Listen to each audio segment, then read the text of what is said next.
today from my home in Adelaide and to be moderating this session. I hope you all hear me clearly. Afsane Asdani from the ESCAP Statistics Division is my partner for this session, and Ratana is our support person, and together we warmly welcome you. We have a full hour-and-a-half session ahead with 6 papers being presented by authors from across our region, from Fiji in the Pacific Islands to Myanmar, Indonesia, Pakistan, the Shanghai University, and the UNODC-KOSTAT Centre of Excellence in South Korea. For some of our presenters, this is the first time they are presenting at an international conference, and I know they are very much looking forward to the opportunity. There will be 2 rounds of discussion when you can ask questions and make comments in the middle of the session and towards the end.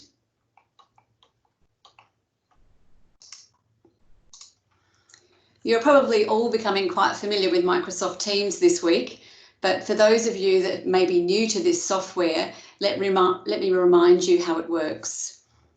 You can ask questions or make comments in 2 ways, using these buttons that you'll see on your screen. You can type directly in the chat box at any time throughout the session. Afsane and I will monitor what is being put there, and I'll direct your questions to the presenters during the discussion time. If you would like to take the floor and speak, please raise your hand and I will call on you when we get to the discussion time. And throughout the session, unless you are presenting, we ask that you please keep your microphones on mute so we can avoid background noise and echo. All of the papers in this session are linked by a common theme.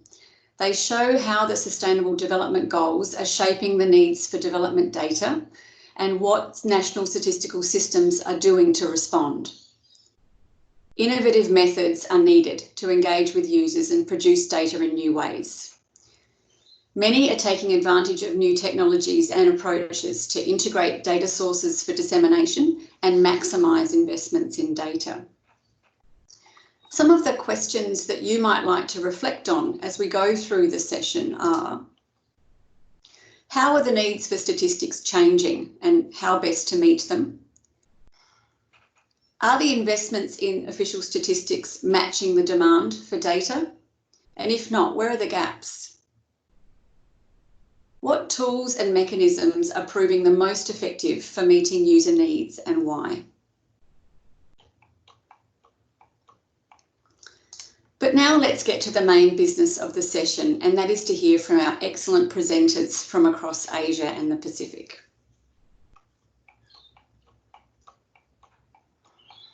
It's my pleasure to introduce our first speaker, Mr. Rashikendra Raj Mira from the Fiji Bureau of Statistics, who is speaking about his work to strengthen tourism statistics in the beautiful Pacific island of Fiji. Rashikendra, over to you.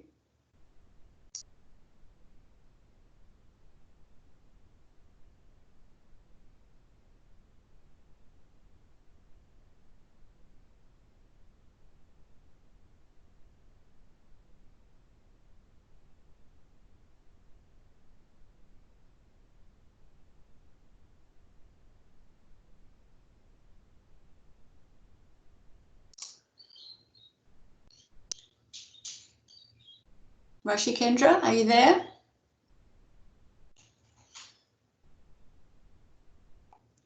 You'll need to take your microphone off mute if you are there. I know you had some connection problems before.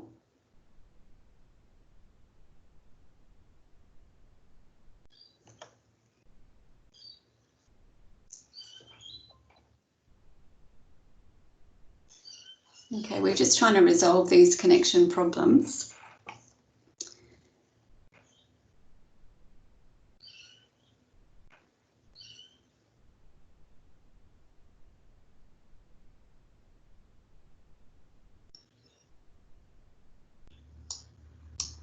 Just ask for your patience for one moment while we make the connection to Fiji.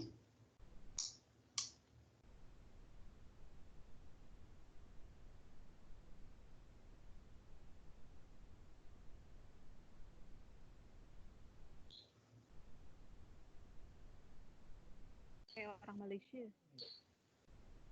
Okay, we might move to our next speaker and come back to Rashikendra when the connection is working again. In which case, it's now my pleasure to introduce Kes Choi from the Centre of Excellence in Crime Statistics, a joint initiative of the United Nations Office of Drugs and Crime and the Statistical Office of South Korea. Over to you, Kes. Hi. Hi, Jessica. Thanks for the nice introduction.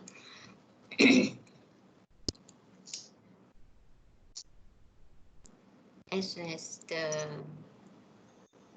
file is ready,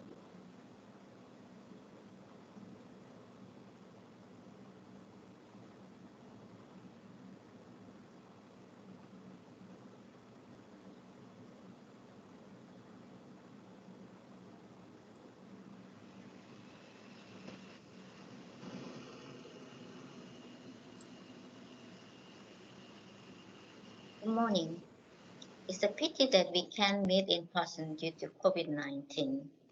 But safety is first. I thank everyone who are fighting to make the world safer from COVID-19. Today, I will talk about investing in statistical frameworks to better measure crime to make the world safer from crime. This presentation includes a short introduction to data gaps and challenges in crime statistics and what supports are available to combat those challenges, and then share some progress made by member states before concluding. To make our society safe and fair, we need to prevent crime. To do that, we need reliable data to understand the crime, to make policy, and to allocate resources accordingly. Especially, we need data to monitor relevant targets. But there are always gaps between what we need and what we have. Let's hear a story from Gawa.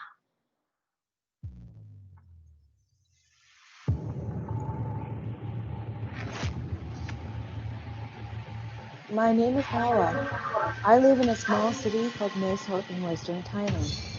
It has a large migrant population from Myanmar. Many of us live in small houses packed with kids. I am also a mother of a 5-year-old and an 11-month-old. I'm being hit by my husband. Last night, it happened again. I wanted to leave but had nowhere to go and couldn't leave, with the borders closed due to COVID-19. If we had data, we could have done something. That's why there's a SDG indicator like this: proportion of women subject to violence by intimate partner, and needs to produce data on crime classified under these categories with detailed information on situation, location, and relationship. There are many more SDG indicators related to crime and criminal justice data on Goal 5, 11, 15, and 16. Let's focus on Goal 16 for now. In our region, 10 out of 12 targets, we don't have sufficient data. Only one is maintaining progress towards target. One is going even backward. By sub-region, some are doing great, and some needs more endeavor. Why? What obstacles? You might think resource is the biggest problem, but actually more challenges are coming from lack of commitment, proper legislation, training, coordination, integration, insufficient information, fear of misuse the data. These can be categorized into two things: lack of capacity and low priority. To combat those challenges, UNODC provides standard classification of crime, manuals on how to develop a crime statistics system, and how to design, conduct, and analyze victimization and corruption surveys. It also collects global data and shares data and analytical reports with the member states. And also there are regional hubs to provide region-specific support. For Asia and Pacific, regional meetings, workshops, and trainings were organized. Okay, yes, I'm now in this one. Thank goodness. Thank you for pointing out the obvious. This is one of the flaws. Center of Excellence for Asia Pacific was established last year in Korea. Thanks to this international, regional, and national effort, progress is being made. For example, 7 countries are already implementing the International Classification, ICCS. 3 countries are already in the stage of mapping national codes to the ICCS. Mongolia, Maldives, Philippines, and Kazakhstan have set up national work plan. Among them, let's review 2 examples. Both Philippines and Kazakhstan have invested in crime statistics and developed institutional frameworks, but their approaches are different. In Philippines, it started by data producers motivated by gradual exposure to the international commitments, whereas Kazakhstan's reform initiated by presidential decrees. Limited coordination was a challenging factor for both. But in Philippines' case, lacking high-level political support was the biggest challenges. So the solutions they came up with are Philippines focused on raising awareness among stakeholders and coordinated the responsibility between Philippines Statistical Authority and Department of Justice. Kazakhstan centralized the system and established a committee on legal statistics and spatial records as a single coordinating mechanism, and introduced online registry to enter all crime data. They still have some remaining challenges, but these examples provided valuable lessons that can motivate other countries to invest in crime and criminal justice statistics. These are some lessons we can take away from the examples. Leadership plays a very important role in investing in statistics, especially in crime and criminal justice area. But one man can do everything. So interagency and international cooperation is essential. Use of technology is always a plus. One more thing to remember is that it is a lengthy process to develop an efficient framework, so be patient. You know the story about a competition between the wind and the sun to remove the coat of a traveler. You know who won. So let's be the warm sunshine and patiently raise awareness on the value of data and engage with decision makers. Share our experience with other countries and enhance capacity. Our Center of Excellence is ready to provide support for you to invest in crime and criminal justice statistics.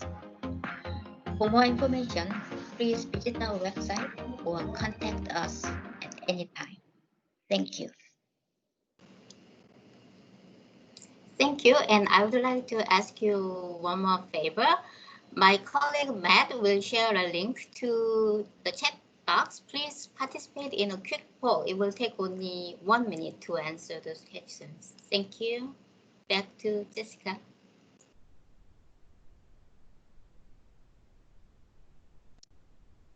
Wonderful. Thank you so much, Kez, and to your co-author, Matt. It's great to see this Centre of Excellence in our region and providing increased support to an area that's much needed to strengthen crime statistics. Thank you to you both. I'd now like to pass back to Rashikendra in Fiji and ask that he provide his presentation. Over to you, Rashikendra.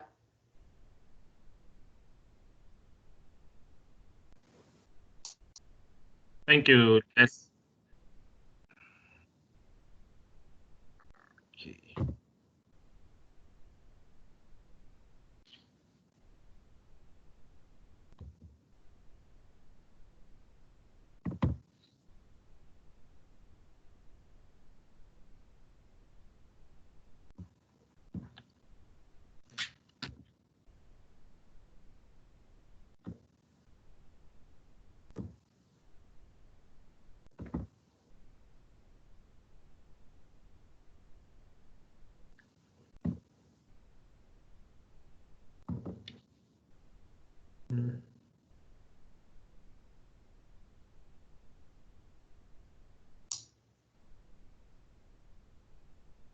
You're okay to proceed, Rashikendra? Yeah. Okay. Are you able to see my slides? We hear you now, and Ratana will advance your slides. We can see them. Okay. Okay. Thank you. Just highlighted. My name is Rashikendra Raj. I'm a statistician for tourism and migration. I'm based at the International Airport, where the population of Vista arrivals is aimed at. So I'll straight away begin with my presentation. We have the highlights for 2019. Our annual arrivals hit at over 890,000 for the month for the past 12 months on 2019. The highlights included arrivals in Japan. We had 3 direct Japan. And the July for the past 2 years, 2019 and 2018, have been crossing the 90,000 mark. That's for 1 month. For July 2019, it was 96,000. And of course, our arrivals from Australia, New Zealand, and USA have gone up gradually. So information travels by written, travels data by state is very important. As Tourism Fiji and Ministry of the two organizations who are working on advancement policies for Fiji are very much on this data. So we have huge arrival New South Wales, Queensland, Victoria, and so forth. So Tourism Fiji, it actually uses this information to market their products, market their policies in this state. And we actually need to reveal the details of visitors to Tourism Fiji, to Ministry of Tourism, on where they can derive information on the visitor package, the tourism-related expenditures, the accommodation expenses by visitors, the market share, and the mode of transport by visitors. Rashikendra? Yes, yes. Sorry to interrupt. I'm very sorry that we hear you, but it's cutting in and out a lot. So it's very hard for us to follow what you're saying. So we might pause there and try and reconnect. Hopefully the connection can be improved in a moment. But for now, we'll stop there and come back to you again. I'm very sorry. Okay. Thank you very much for your understanding. So I would now like to welcome Yena Tet from Myanmar. who will be speaking to us about the work happening there to develop a national indicator framework and to map this to the SDG indicators. Yenan, over to you. Yes, I'm here. Great. Let me see my PowerPoint. We hear you clearly.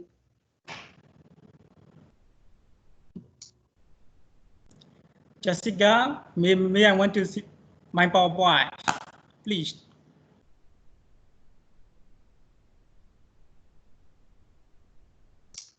Yes, it's coming right up, Yenan. Okay. Here it comes. We hear you well.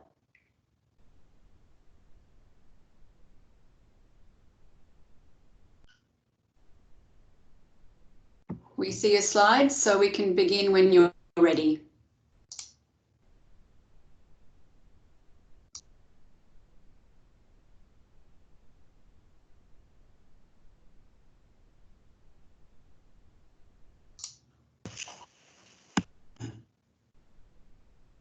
Yenan? I may have been too optimistic before. We heard you very clearly, but now...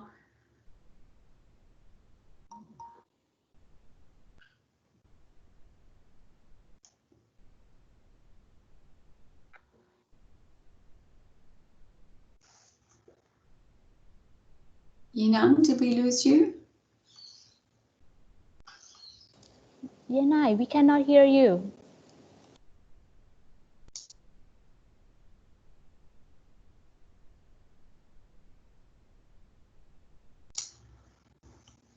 No, I'm sorry about these technical difficulties. Our presenters have tested and rehearsed very well for this session, but we never know what will happen on the day. So we hope we can make these connections work in time.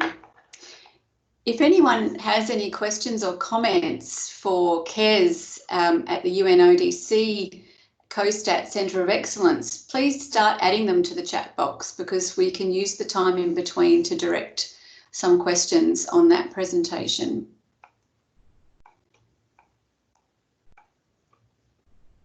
But while we're trying to reconnect to Yenan in Myanmar, I think it would be a good time for me to pass to Najib, if that's possible. I see him there.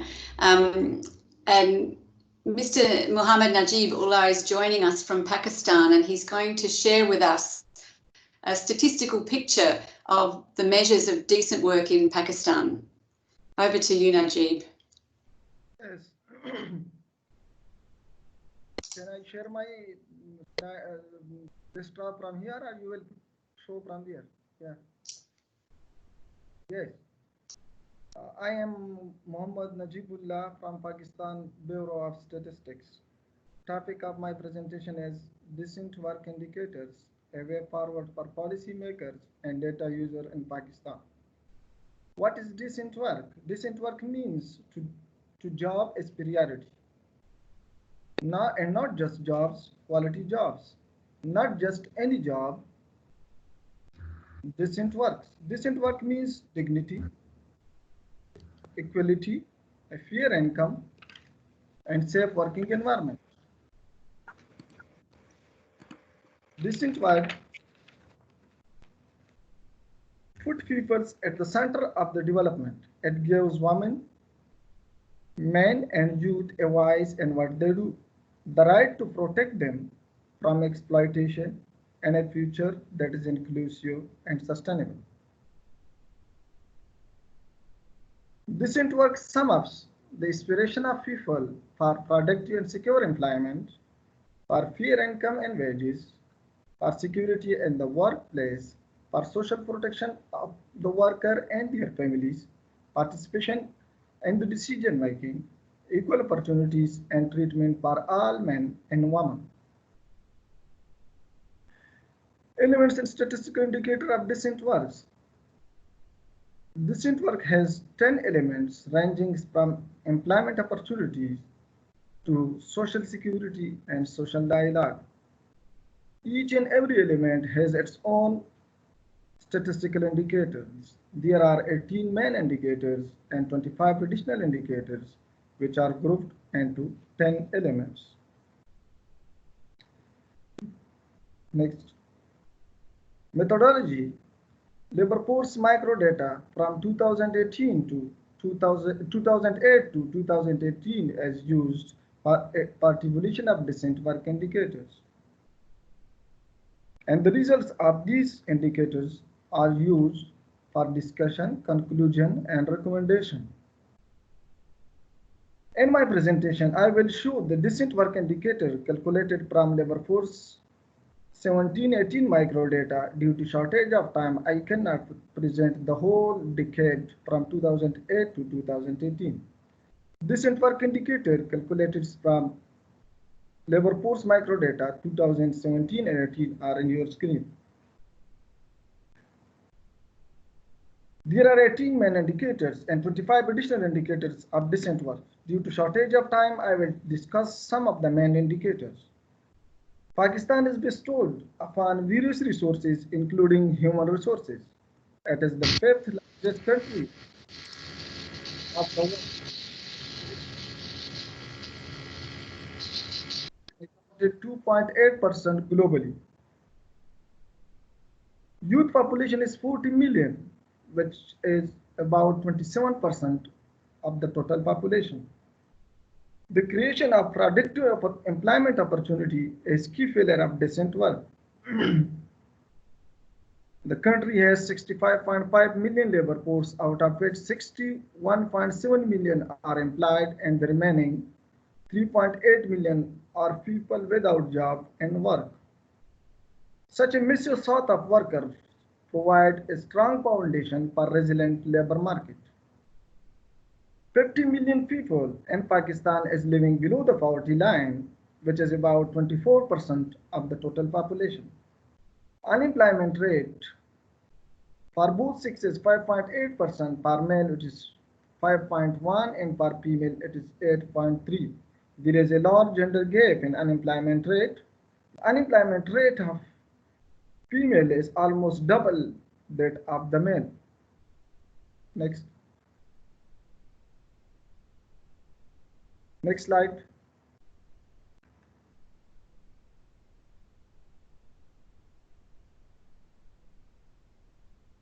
Next slide, please. Okay. Employment to population ratio shows their working age population that is employed. It is one of the main indicators used for assessing employment opportunity. Employment to population ratio in Pakistan for both sexes is 50%, per male it is 79%, per female it is 20%. It means that 50% of the working age population in Pakistan are employed. Labor force participation rate indicates that potential supply of labor in an economy.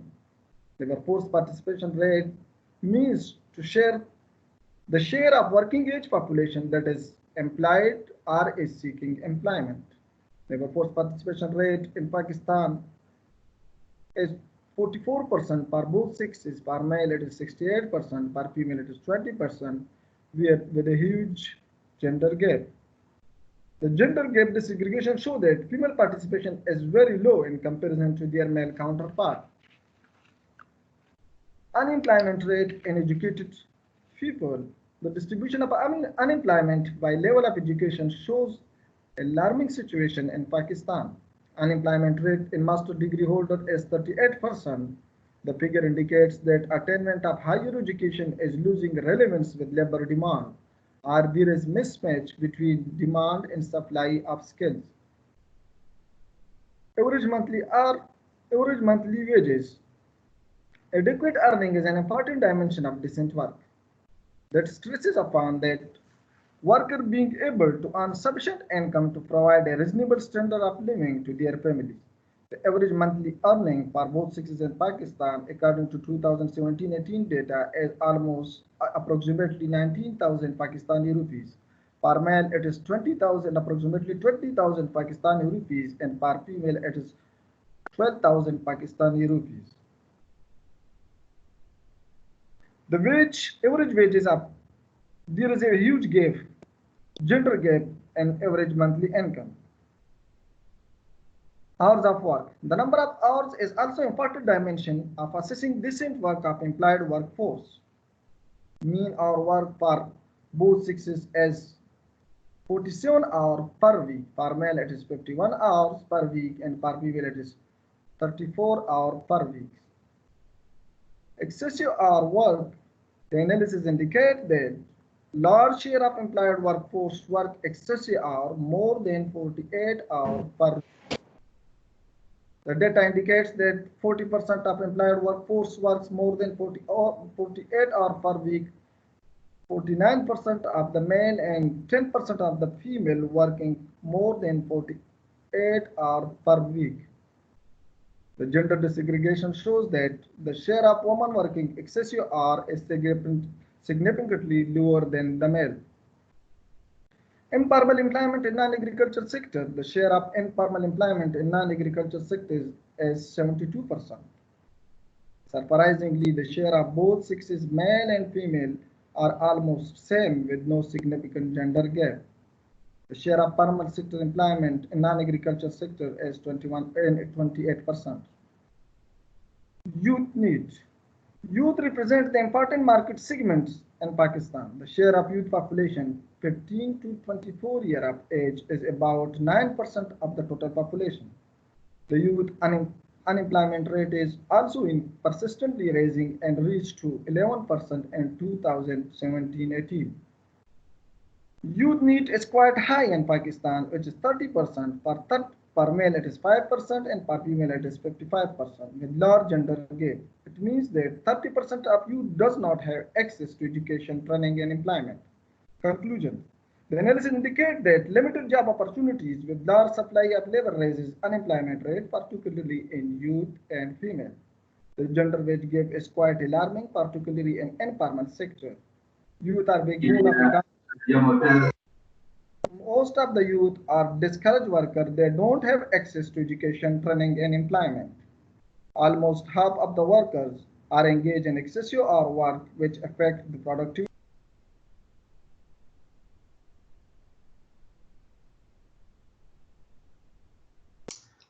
Najib, can you just unmute again?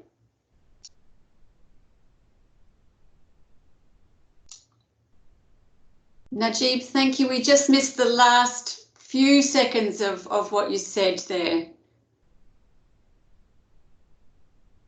You're on mute now. Can you hear me? You can hear me?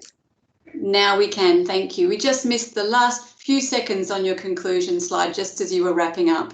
Otherwise, it was very clear. Okay. So it's enough, or I just present the last recommendation? I think just the last line. Yeah, and national data of decent work indicators in Pakistan is available for data user and policy maker. The use of these indicators in policy making is the dire need of the time. Thank you. Indeed. Thank you so much, Najib, for the insights into some of the issues in the large labour force that you have there in Pakistan, and how the decent work indicators are helping to show the gaps and the areas where progress is happening and where policies are most needed. Very interesting. Thank you. I'd now like to pass back to Yenai in Myanmar. I think the connection is back again, and he's going to present his paper on their work on a national indicator framework and on how this maps to the SDGs. I see you, Yenai. Can we hear you?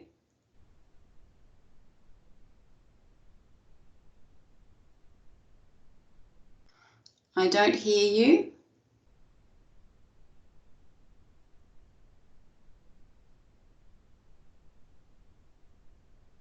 In making the reconnection, we may not have had time to test the microphone is working.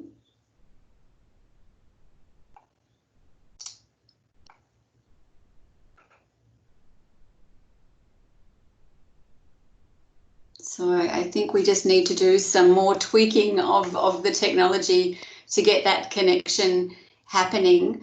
So I will, in the meantime, ask for everyone's patience. Thank you so much, and check if we've managed to make a strong connection over to Rashikendra in the Pacific. How is that now, Rashikendra? Great, yes. Are you able to clearly? Yes, I hear you, but still there's a little bit of cutting in and out. Shall we start and see if it's clear enough? You may wish to turn off your video. I see.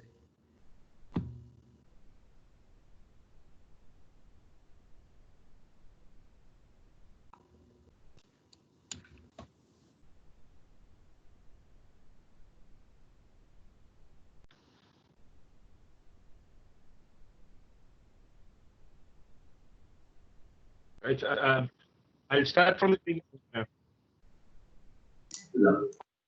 Please go ahead. Yes, thanks. So my presentation is on engaging users in statistics. I've given it a subtitle, is for and barriers to growth.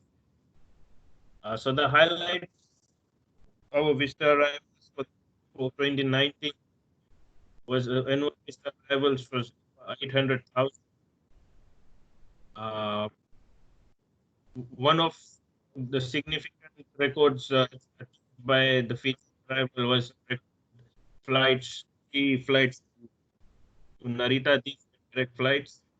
The month of July for the past 2 years have been hitting the 90,000. For 2019, it was 96,000. And of course, source markets from Australia and New Zealand together with next slide.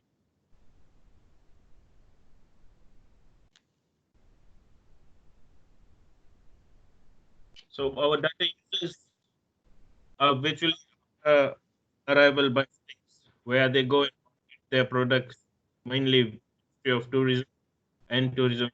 As you know, there's huge numbers coming out of Australia, New Zealand, Canada, and USA, consisting of different states.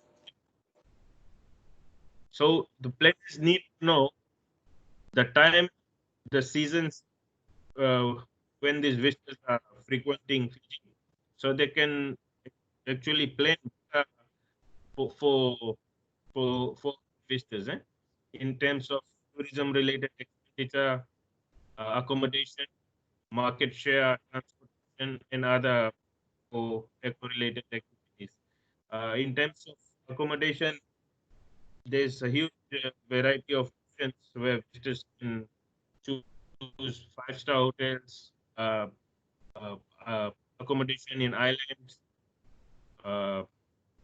bamboo lodges, backpack lodges, and so forth. And of course, paddy diving and cave tours are an ideal part of the package. Next slide.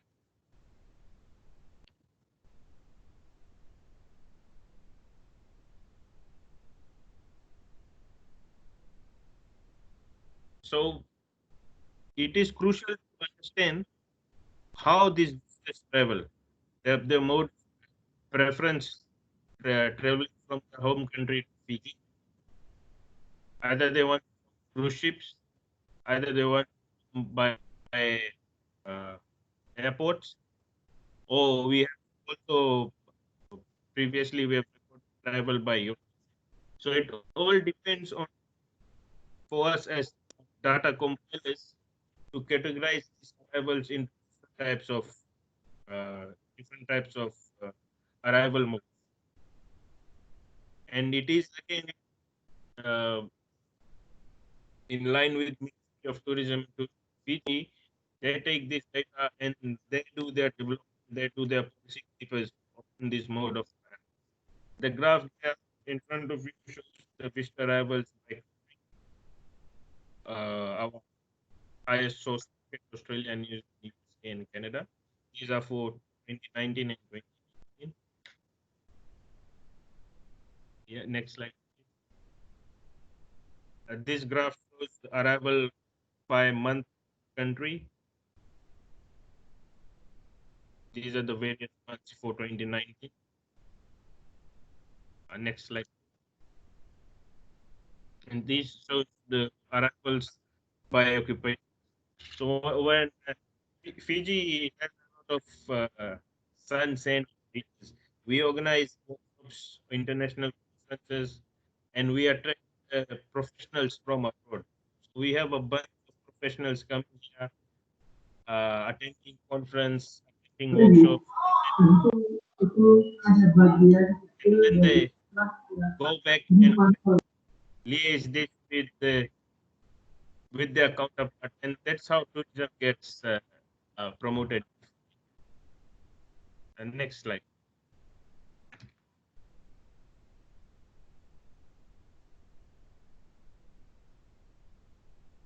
So the screen in front of you is the contents of the arrival card.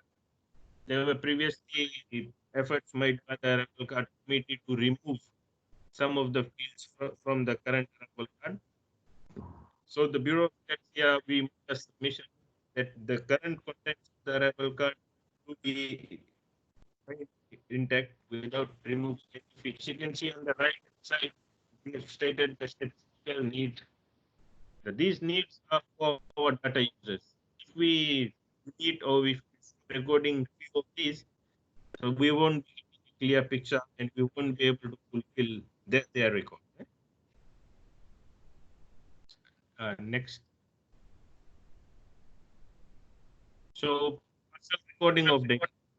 We used to encounter this problem before whereby arrival by state is missing, arrival occupations are missing, expected date of departure is missing. So we won't be able to get a clear picture. With this partial understanding, inconsistency of data collection continues. You can just press enter again. Okay, yeah. So you won't be able to do anything with partial data recording. You will be able to get a full of the Vista is to Fiji, and also the quality of data will be bad, and it will actually print a bad picture on the compilers, which is the Bureau of Stats. Yeah, next slide. So finally, star arrivals data is very a critical part of the economy. You can see we have population register and register of others, but Fiji doesn't have that. We have household surveys, labor force surveys, but it's done on a yearly basis, annually basis, and it's a sample based. So the current and most effective way is having this border control statistics to entry, admission, visa, and payment. The cards. Yeah, last slide.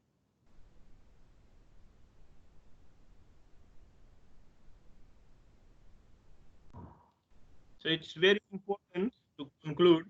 I'd like to say, critical element of Fiji's economy, tourism is one of Fiji. So we are working currently with the stakeholders to include few other options on arrival card. Right now we only have 7 options. So if we could, and the 7 options, others and you specify. If we could somehow add arrival such as tourism, paddy diving, this huge amount of visitors coming from Queensland, New South Wales who go for paddy diving. The other thing is data sources. If we have another source for recording these visitors details, it would be a comparable, provide us with a comparison platform for us to actually gauge benchmark on the data compilation, measures and to improve statistics on visitor arrivals be produced according to the Statistics Act, not for the sake of statistics. And finally, the requirements. Like I said, tourism plays a very critical part of our economy. So visa arrival is a very important component of that. So that was my question. Thank you. Thank you so much, Rashikendra. We did have some fluctuations in the audio, but I think in the main we heard most of the words you were saying, and your slides certainly helped to get the message across for your presentation. It's very interesting to see how you're handling the adapting to the needs in a very high demand area in Fiji. Tourism, obviously, a very important part of your economy. And we know, of course, that COVID-19 has interrupted tourism there and everywhere. And we wish you and all our countries the best as we respond to and recover from this pandemic. So I'd like to pause here. We're going to attempt to come back to some of our presenters that haven't been able to present, and we have two more ahead of us as well. But I'd like to pause here and invite some discussion. If any of you have questions or comments, please add them to the chat box. I see that there has been some directed to Najib about how you're measuring unemployment in Pakistan and whether or not you're using the 19th ICLS definitions around the concepts of work. Perhaps if I can pass to you and you can provide your written response there on how you are measuring unemployment in Pakistan. Yes. Yes, we are using we are not currently using N19 ICLS, but from this year we have because we are using the loose definition and our data time series data of unemployment rate. If we use the 19 ICLS, it will be disturbed and the unemployment goes down. So for this purpose, the Pakistan Bureau of Statistics had decided that we will use both strict and loose definition of unemployment, and we will publish both the figure of the old definition 18 ICLS and 19 ICLS, and then we will go ahead. So from the next survey, it will be we will launch at district level with a huge sample size from July this year. So we will use the 19 ICLS definition of 19 ICLS. Great, thank you, Najib. And we also have a question from Zita about whether you use any kind of index or single indicators that combine all these many components of decent work to give a picture of the situation there. No, because there is a standard methodologies, and decent work SDGs have 17 goals and their targets. So the goal number 8 is relevant to decent work, and decent work has, just I mentioned in my presentation, there are 18 main indicators which group into 10 elements, and measuring each element separately. Each element has their own indicators.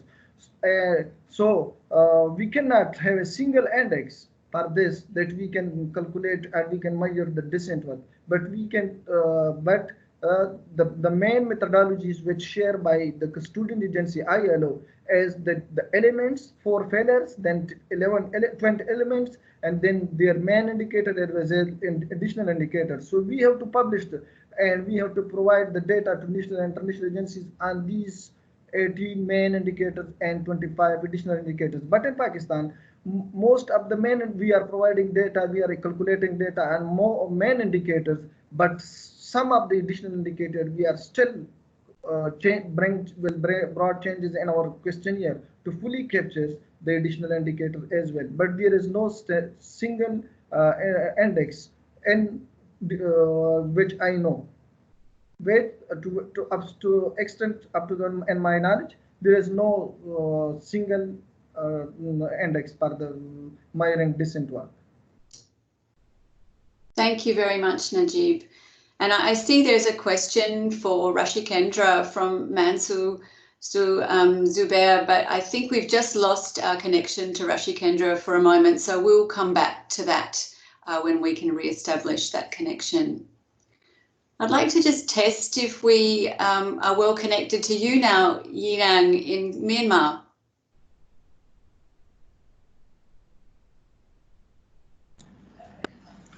Hello. Hi. Yes, I want to see my PowerPoint the first. Great. So we think we're good to go with your presentation then. Yes. Great. Over to you, Yinang. Yeah. The first, I want to say I apologize to everyone for my poor internet connection. Good morning, everyone. Let me introduce myself. My name is Yan Tet. I am a staff officer from Central Statistical Organization. May I take opportunity to say thank you, UNODC-KOSTAT and Central Statistical Organization, for giving me this opportunity to present my paper, National Indicator Framework for Monitoring and Evaluation Myanmar Sustainable Development Plan. In this session, innovation and meeting the demand for development data. Please, next slide. The objective of my paper aims to reveal the differences between Sustainable Development Goal and Myanmar Sustainable Development Plan, and then the differences between SDG Indicator Framework and National Indicator Framework. Furthermore, my paper also aims to share the knowledge about how to prepare a National Indicator Framework in Central Statistical Organization under the Ministry of Planning, Finance and Industry in Myanmar. My paper methodology is qualitative research by reviewing the ACT document from Central Statistical Organization and the Global SDG portal. Let me explain the first what is Myanmar Sustainable Development Plan. Please, next slide. The government of Myanmar adopted Myanmar Sustainable Development Plan under the leadership of Ministry of Planning, Finance and Industry in August 2018 as our national development vision in order to improve the living standard of Myanmar people and to increase national income. Myanmar Sustainable Development Plan also aims Myanmar to be peaceful, prosperous, and democratic country by 2030. It is made up of 3 pillars, 5 goals, 28 strategy, and 251 action plan, all firmly aligned with Sustainable Development Goals, various regional and global commitments. Let we see together what are the differences between Sustainable Development Goal and Myanmar Sustainable Development Plan. As we know, the Sustainable Development Goal is a global agenda or 2030 agenda. United Nations adopted this agenda for leaving no one and nowhere behind the achievements of SDG goal and target by 2030.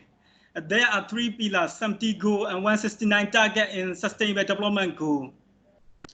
SDG Indicator Framework is monitoring and evaluation Sustainable Development Goal and target. But Myanmar Sustainable Development Plan is a plan only for Myanmar development. I already mentioned about what is Myanmar Sustainable Development Plan. There are 3 pillars, 5 goals, and 251 action plan. National Indicator Framework will monitor and evaluate this Myanmar Sustainable Development Plan. What is National Indicator Framework? Let's see together. Please, next slide. A National Indicator Framework identifies the required statistical indicator and responsible data producing agency to support monitoring and evaluation of Myanmar Sustainable Development Plan. Central Statistical Organization and National Statistical Authority in Myanmar. And moreover, Central Statistical Organization also released SDG Indicator Baseline Report in 2017. So building on the experience exported through the SDG process, so the government of Myanmar does Central Statistical Organization for monitoring and evaluation Myanmar Sustainable Development Plan. So Central Statistical Organization have been working together with UNDP, related ministry and department, NGO and INGO to prepare a national indicator framework since July 2018. There are 30 testing under the leadership of Central Statistical Organization and UNDP for identifying and deciding on the indicator or national indicator framework for MSTP strategy. According to the final round testing considered result in June 2019, there are 286 indicators in national indicator framework. Let me explain what's the difference between global SDG indicator framework and national indicator framework. Interagency expert group on SDG released global SDG TI classification as of 11 December 2019. There are 232 indicators. 160 indicators are Tier 1 indicator, 92 indicators are Tier 2 indicator, 20 indicators are Tier 3 indicator, well, 4 indicators that have multiple tier. The indicators are used for monitoring and evaluation sustainable development goal and target. But in national indicator frameworks, there are 286 indicators. Majority 74% of NIS indicators are readily measurable indicators. Majority 72% of NIS indicators are at the strategy level, output or impact indicator. The share of SDG indicator is 41% in our national indicator frameworks. The NIS indicator will be used for monitoring and evaluation Myanmar Sustainable Development Plan. The total number of national indicator framework indicators are more than even the total number of SDG indicator framework. So on the other hand, Central Statistical Organization and related ministry and department are facing a lot of challenges for producing NIS indicator. What are these challenges? Let's see together, please. Next slide. The first challenge is difficulty in having the census and survey data for monitoring and evaluation SDG and MSTP, because it is the high score to do census and survey. The second challenge is limited investment in statistics sector in Myanmar. The third challenge is lack of statistical knowledge in related ministry and department. The fourth challenge is it is still difficult to comply private data exact survey. The final challenge is limited advanced capacity of statisticians in our organization, Central Statistical Organization. So my paper suggests to solve these challenges. Please, next slide. The first suggestion of my paper is the government should encourage the expenditure of statistics sector for producing not only administrative data, but also survey and census data. The second, the final suggestion on my paper is the ministry and department also should engage with custodian agency or SDG indicator, set a World Bank, International Labour Organization, because in order to get financial and technical support for producing national indicator framework indicator. That's why I suggest 41% of NIS indicator are also SDG indicator. Let me stop my presentation here. Thank you for everyone listening to my presentation. Thank you. Great work, Yinang. Thank you so much for sharing your presentation and looking at this, your national indicator framework work and the SDGs. And we know that these frameworks are really important for investments in official statistics because it emphasises where user demand is heading now and in the future and where investments are being made. Very interesting. Thank you. I see a question's already come up for you in the chat box. Thank you for that. And we'll come back to that in a moment after our remaining presentations. Thank you. Yeah. Thank you. So now our next presenter is Mr. Komang Yudi Hadiyanta from the BPS, the Indonesian National Statistics Office. Yudi is presenting on behalf of himself and his co-authors on some investigative work that they've been doing in looking at how linked open data may be able to integrate data at the point of dissemination. Over to you, Yudi. Okay, thank you for this time. Good afternoon, everyone. My name is Ikoma Yudi Hardianta. In this moment, I will present about our paper, and the title is Linked Open Data Implementation for Integrated Dissemination. In this paper, we are Sulistyo Pujiwadodo, we are Waude Suyayani Majidah, and Brilian Surya Budi. Okay, please next slide. As a government agency, BPS, or we call Badan Pusat Statistik, collect, process, and present about basic statistical data. For present basic statistical data, BPS built a web portal dissemination. BPS too want to realize open government, which provide public to access, license, and use BPS data. This system is called open data. Nowadays, not only access and license about data, we need to how to data can be connected to other and with other metadata. To achieve this goal, link open data, which published by Blenny J, is a solution. For this paper, he explained there are 5 levels of open data. The low level is PDF and the highest level is LOD. Okay, please next slide. Move to BPS web portal can be accessed at www.bps.go.id. In this website, it is provide the data in form of tables, Microsoft Excel, ebooks, or application programming interface or API. In this condition, it's not too bad where BPS is at level 3 according to Berners-Lee because they are to provide CSV file. Now, in this paper, we want to provide recommendation on how to implement LOD on BPS web portal. Okay, please next slide. In about methodology, we are according to Asano Ye et al. They are described about 4 steps to make LOD in web portal. The first step is data selection. In this data selection, in this paper, we use a sample of data. The title is number of poor people by province in 2007 until 2019. This data is one of data can be used as support achievement of SDGs indicator. The second step is ontology preparation. Ontology means list of items needed to declare target data as LOD. So we must to search about vocabulary to describe about the data. When the standard vocabulary is available, the vocabulary can be used. If it is not available, we must to build a vocabulary as an ontology. Some the vocabulary can be have available. They are purl.org or witry.org. The third step is make a definition of dataset and data structure definition or DSD. And the last step is conversion about data into RDF format. Okay, please next slide.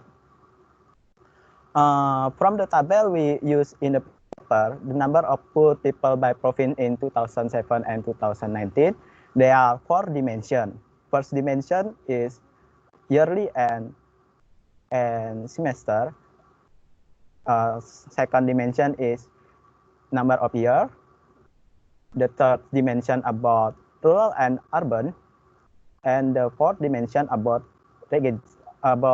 region is province code.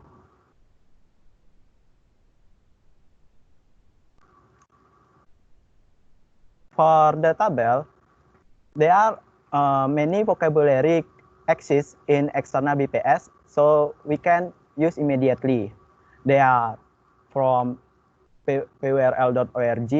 We use the SDMX metadata dimension, and they are from reference.gov.uk. We use the Georgian year 2007 until 2019. So many vocabulary does not exist. We must to build into a new vocabulary. They are province code or name of province and survey period. So and then the link of table on the web portal BPS. Okay, next slide. Okay, this is about the result. The result in the picture number 4 mean there are one cell of data can be explained about their measure, their about dimension, and we build into a RDF format. So for the test of RDF format, we use to SparkQL query. They are to test RDF is a correct form. In this sample, we use SparkQL to get province code and name of province. Okay, next slide. Okay, for this, the challenge of this paper is the construction of ontology also strongly influenced by dimension and measure available in the cube data. Multiple measure will make ontology development become more complex. For this, sample, we use the table in one measure. And then another challenge in LOD implementation is building a user-friendly interface for the user, because not all users familiar with to use query. Because into the format the table into ERDF, we use a script in Python, and we use the SPACL query to get the data. Okay, thank you very much. This is about our presentation. Thank you. Thank you, Yudi, and your co-authors. Your paper mentions that this is work that you saw first in Japan, I think, which is a great example of the strength of this regional network that we have here in Asia and the Pacific, and really interesting to hear how you've been experimenting with this technology there. Thank you. So Thank you. we have one final presentation from our colleagues at the University of Karachi and the Shanghai University, presenting on behalf of their paper, which they've done with some people also at BPS in Indonesia. They have joined us, I think, although they're having trouble with their connection as well, but we have a pre-recorded presentation from them, which I'll play now, and then we'll open up the rest of the session through to 11:30 Bangkok time for the discussion.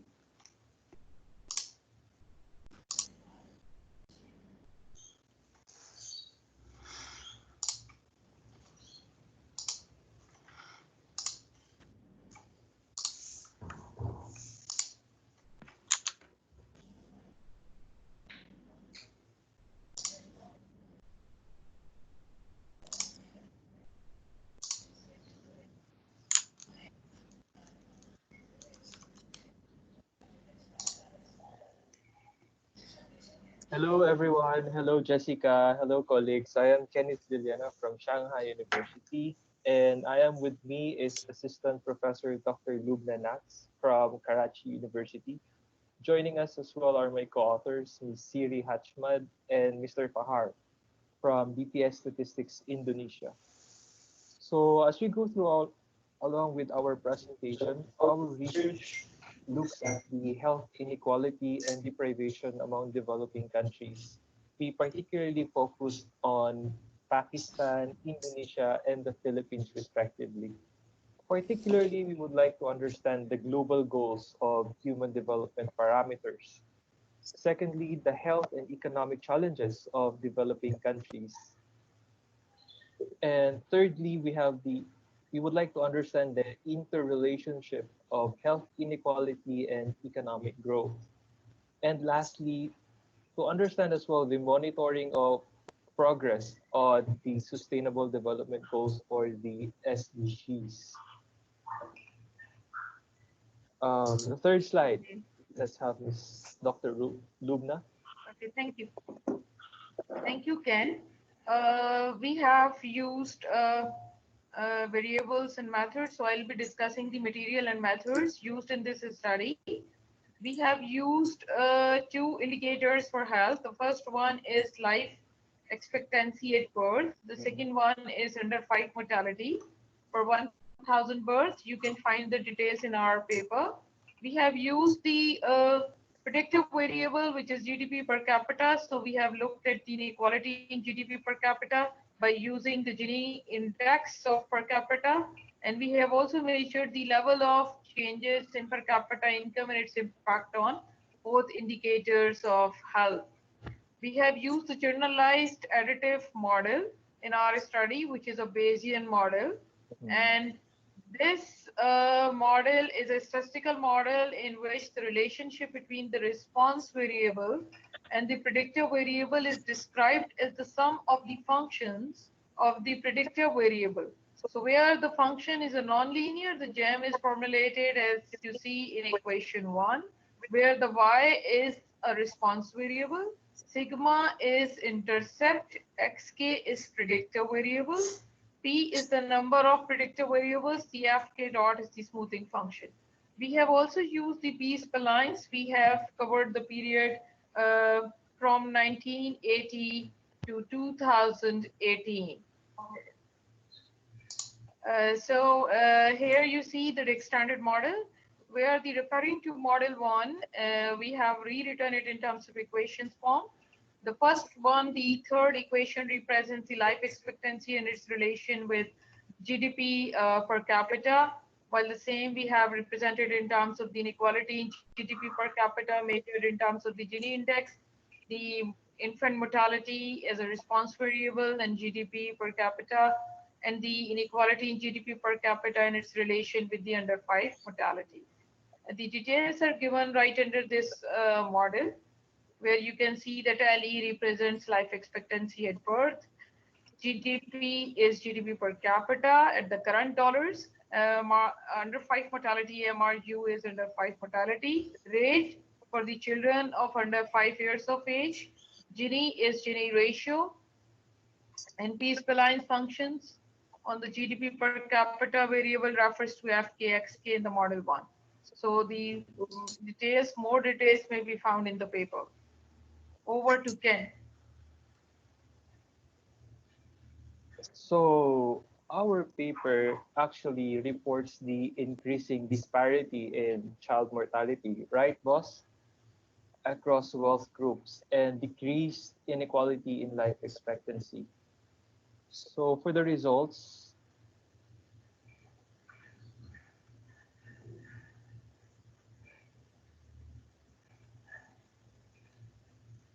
okay. GDP per capita and life expectancy showing the similar trends for Indonesia, Pakistan, and Philippines. We have here summarized the major research findings of our research. The first one is the increasing disparity in child mortality, which we have found in all 3 countries, which is common since 1980s. We have also found decreased inequality in life expectancy in all 3 countries from early 1980s until late 1980s and increasing thereafter. We have found inequality in per capita GDP is going to have effect on the life expectancy in Indonesia, but not, we have found the significant relationship between GDP per capita and the life expectancy for Pakistan and Philippines, particularly with respect to the inequality in per capita GDP. We have found the Gini index of income, that is the inequality in income, has a negative and significant effect on mortality rate under 5 years of age in Indonesia, while it has positive effect on under 5 mortality in Pakistan and Philippines. GDP per capita has negative and significant effect on under 5 mortality in all 3 countries. yes, and the analysis of these health indicator data is very useful as well in tracking progress towards the achievement of the Sustainable Development Goals, or the SDG, in terms of the health sector and the well-being. Particularly also, this is important, being able to provide recommendations for stakeholders in formulating public policies and health development programs, such as first, inclusive and sustainable income growth for the developing countries. Second, prioritization of child health care and services. Third, reduces socioeconomic and regional disparities in terms of income. And lastly, an increase in budget allocation and access to healthcare services. So yeah, this is Kenneth Diliana from Shanghai University, and I am with me is Dr. Lubna Nas. And I'm Yes, I am Dr. Lubna Nas from Karachi University, together with our co-authors, Ms. Sri Hartini Rajmint and Mr. Fajr. Yes. This is our paper, which you have just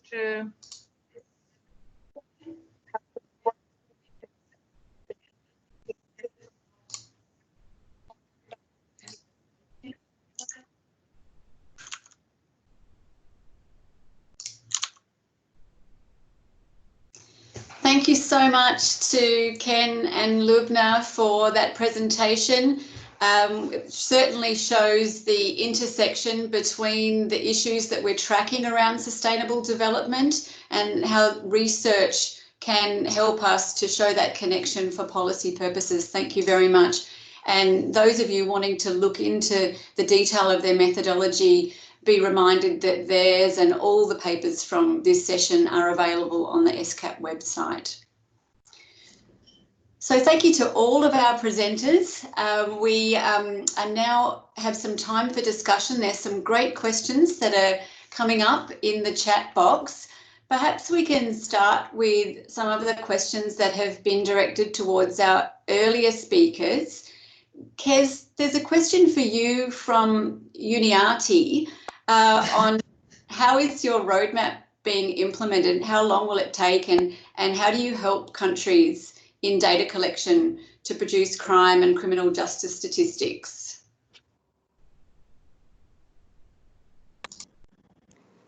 Okay, thank you for the questions. For first one, how long your roadmap will be? Actually, we developed the roadmap in 2013 and monitor the outcomes and achievement regularly and revise it. And the recent revision was in 2019. It has set out activity plans till 2022. But actually, it will be continued till 2030 when all SDG goals are achieved. And for the second question, yes, we do help countries in data collection. We provide support for countries in our region in both political and technical levels. Political level, we mean we help them to raise the awareness on the value of data and involvement of decision makers. And by technical level, we provide support to strengthen countries' capacity to produce, not only produce, but analyze and disseminate crime and criminal justice data. Back to you, Jessica. Thanks, Kez. So, Rashikendra, there was also a couple of questions for you. One was, how do you get expenditure, data on expenditure, travel receipts? And the second was, what is the share of tourism as a percentage of GDP in Fiji? Okay. Thank you, Jess. Fiji's tourism expenditure is calculated. Actually, we are using a estimated. We derive our expenditures from estimations, but the earnings are basically a product of the estimated average arrivals, daily spending of a tourist. We said it's a per diem, right? So it's like $252 a day. That's a per diem. And that is gathered through the International Visitor Survey. So it is, should put the visitor days is the product of the number of visitor departures and the average length of stay for a visitor. So that's basically 252 by average number of the average length of stay for visitor. And the GDP share, tourism contribution is around 40%. Contributes towards around 40% of Fiji's GDP. Great, thank you so much, Rashikendra. And Yinang, there's a few questions for you. The first is from Hemraj on how many SDG indicators are you producing related to food and agriculture? Yes, Central Statistical Organization released SDG indicator baseline report in 2017. 196 indicators are present in the report total out of 320 supply indicators. So 61% of SDG indicators are available from Myanmar. In this time, I am not easy to say how many percentage in your question because I am not easy to remember. I can check and then I will answer you. Please you request to my email. I am happy to share. Great, thanks Yinang. And there's a couple of others. There's quite an interest in your national indicator framework. One of the questions is, where are you at with the development of this framework? Do you have data available yet for some of those indicators? Yes, I already mentioned about this NIS indicator. There are 30 testing under the leadership of Central Statistical Organization and UNDP for identifying and designing the NIS indicator. NIS indicator.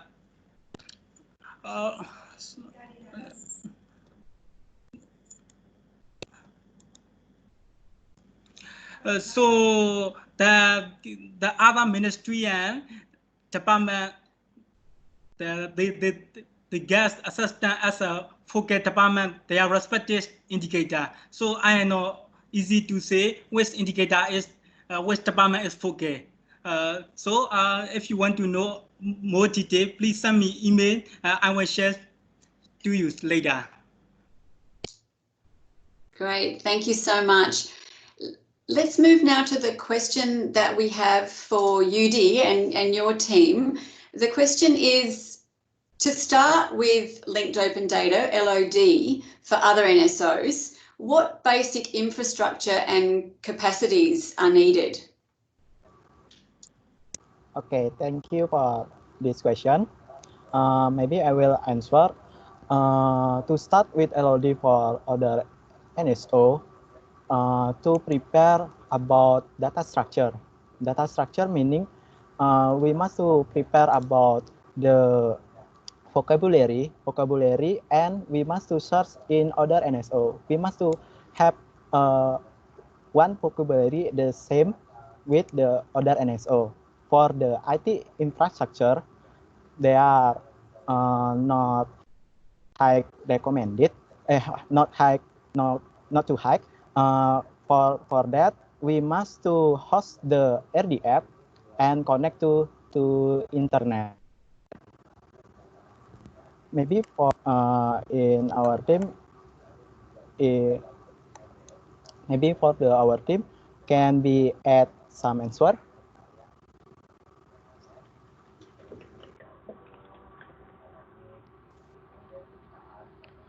Hello everyone. Okay, my name is Sulistyo Puji Widodo.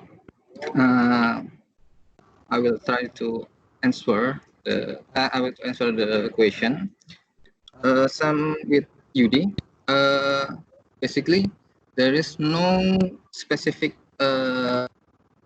infrastructure, but the key is data structure and the vocabulary. We must use standard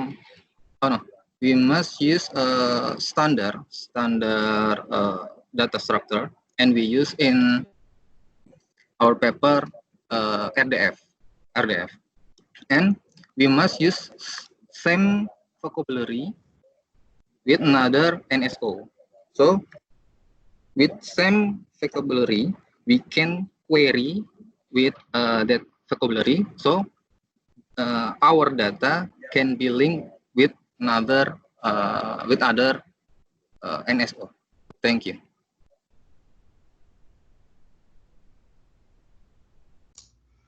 Great, thank you so much to UD and team. And another question that came up around the work that's happening in Myanmar on collating national indicators. You know, what are good mechanisms for coordination of that? It's obviously a huge task to bring together data from so many different sources. What coordination mechanisms are being used in Myanmar, Yinang, or being considered to be used into the future? Have you got some information for us on that? Yes, the Central Statistical Organization have been working together with UNDP, INGO, and NGO related ministry and department to prepare a national indicator framework since July 2018. There are 30 testing under the leadership of Central Statistical Organization and UNDP for identifying and deciding NIS indicator to prepare a national indicator framework. We have a lot of consultation meeting since July 2018. Just now, we are preparing to release NIS indicator baseline report. Just we are combining metadata template or NIS indicator from other related ministry and departments to our organization. Just national indicator framework, only the process. Just the process is combining metadata templates. We are not ready to propose NIS indicator baseline report. Just our coordination mechanism to prepare a national indicator framework. Thank you. Thanks, Yinan.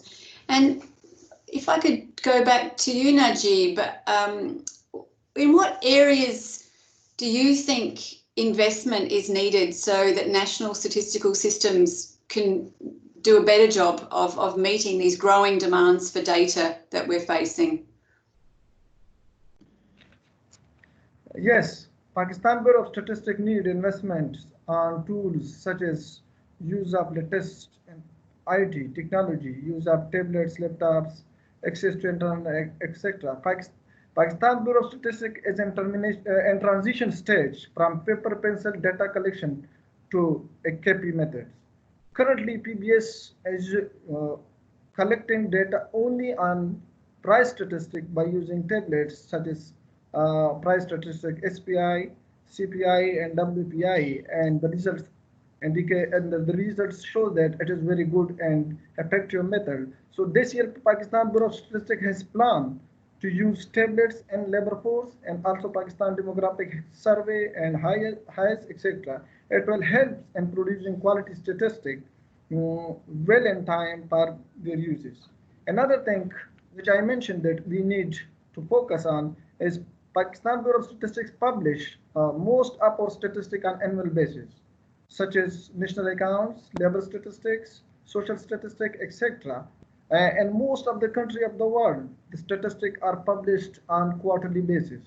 So PBS needs to also publish such statistics and quarter. And this year we are going to publish labor and labor market indicators, labor force data market indicators on quarterly basis. Always is national accounts GDP on quarter basis, and we will also have planned to calculate GDP at regional level as well. Another thing which I think that need a little bit investment is to use to prepare a big data, we can say data bank, online data bank, which all the statistical indicator relevant to any field, the data should be available.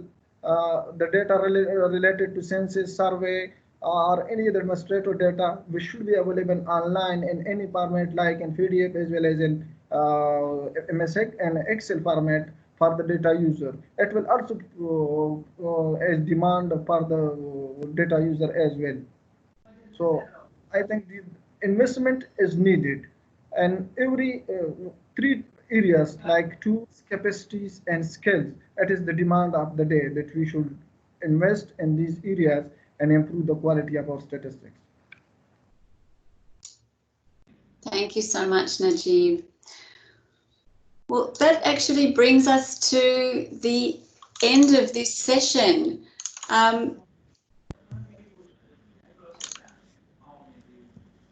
Okay.